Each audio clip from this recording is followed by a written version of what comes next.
Moving on for now, at least 28 people were killed when a fuel tanker exploded in northern Lebanon. Over 79 were injured.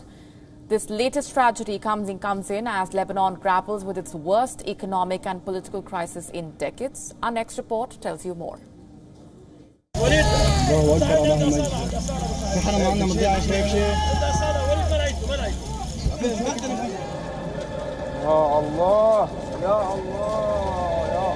This is not the worst part of what is happening in Lebanon. But the Levantine Mediterranean country only captures the world's concern in such graphic calamities. A few days after every disaster, everyone would turn a blind eye, while the Lebanese people and their statehood, the Lebanese future, the shape of their political, social, economic system is falling one block after the other into chaos, uncertainty, and anarchy. The Lebanese Central Bank claims it had to remove the fuel subsidies. The already scarce fuel hit an all-time high price. Distributors, cartels, and some of the owners of gas stations had already stocked up the fuel at subsidized prices without distributing it fairly to the people. In the middle of the chaos, the Lebanese army had to step in, starting a national campaign all over Lebanon, entering closed stations, confiscating stocked fuel and distributing it to the people, and sometimes for free. This scene was last Saturday. It triggered the already ongoing wave of confrontations at gas stations that WION's West Asia Bureau had reported. Escalating confrontations at the border villages where large amounts of fuel would be stacked for purpose of smuggling to Syria and selling at high prices.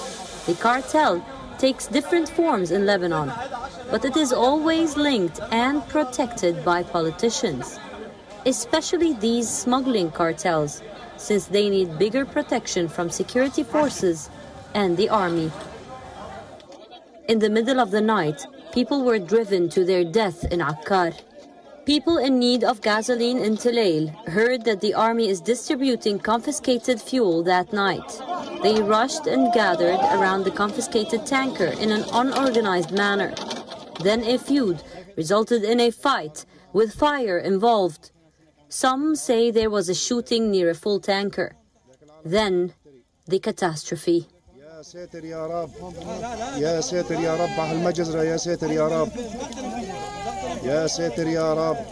Over 28 people died in Akkar's blast and tens were severely injured. Most of the ambulances had no gas in their tanks to come to the rescue of those in dire need of medical attention. Most hospitals couldn't help in any way because of power shortage or medicine shortage or both. Countries like Turkey and local politicians like Saad al-Hariri are either on a self-promotion trip as aid donors or investing in the disaster for political reasons. But truth be told, the main problem is that there is no money to buy fuel for supplying to the power plants, to the people, to the telecom companies, the hotels, the whole country. The main problem is still there, as the fear of another catastrophe at any place and any time.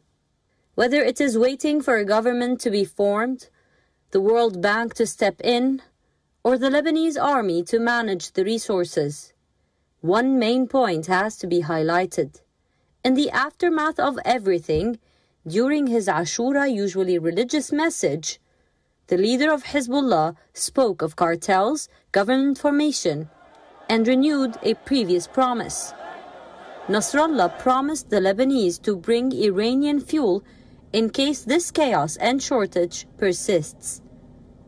A Western sanction process aimed to besiege Hezbollah has besieged the people of Lebanon in their homes without power. And now, if Hezbollah brings fuel, it will simply empower Iran even more. As the country's system continues to deteriorate and amidst anticipation of an election sometime in the near future, this brings back an old saying: they will buy your vote with a loaf of bread.